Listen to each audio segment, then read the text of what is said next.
Ang radiation, nakakamatay. Tandaan, ang cellphone, gadget, laptop, PC, TV, refrigerator, freezer, and microwave oven, lahat po yan nag-e-emit ng EMF. Ano yung EMF? Electromagnetic frequency, also known as radiation. Para mas madali nyo ako maintindihan, yung mga kaidaran ko patanda, alam na alam nyo to.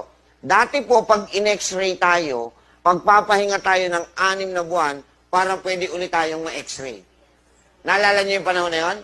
Bakit tayo pinagpapahinga? Kasi tinamaan tayo ng radiation, bumagsak yung immune system natin. So, it will take 6 months for the immune system to recover from radiation. 6 months, ha? Ngayon, imagine nyo, everyday ang kaharap mo ng anak nyo, radiation. Tapos nagtataka kayo, maraming may sakit ngayon? Nagtataka kayo, bakit maraming bata ang mahina ang resistensya? Ayan ang po yung sagot. So, protectionan po natin, gamitan po natin ng anti-radiation sticker. Nilalagay lang po ito sa likod ng cellphone, ng gadget, o kahit saan. Ayan po. To protect you para masagap yung radiation. Okay?